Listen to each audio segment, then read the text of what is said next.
Habang abala sila sa pag-trip sa'yo, may choice ka. Sumabay sa ingay o tahimik na mag-level up. At tandaan mo, ang pinakamasakit na sagot ay ang success na hindi nila in-expect. Pero bago ko i-explain, comment mo muna power para di mawala to sa feed mo. Ito ang dark truth. Average people mock what they don't understand. Kapag may ginagawa kang iba, kapag may ambition ka, kapag may focus ka, madalas tatawanan ka muna. Pero sa 48 Laws of Power may ganitong mindset. Win through actions, never through argument. Hindi mo kailangan patunayan ang sarili mo sa kanila. Kailangan mo lang mag-improve araw-araw. Habang sila nagjo-joke, ikaw nag-aaral. Habang sila nagchichismis, ikaw nag-iipon ng skills. At isang araw mapapansin nila, hindi ka na nila ka-level.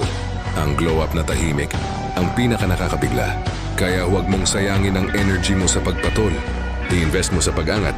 Hayaan mong ang progress mo ang sumagot sa pang-aasar nila. Follow mo ako kung gusto mong matutunan kung paano manalo ng hindi nakikipag-away. Dahil sa totoong laban, ang tahimik na umaangat ang huling tumatawa.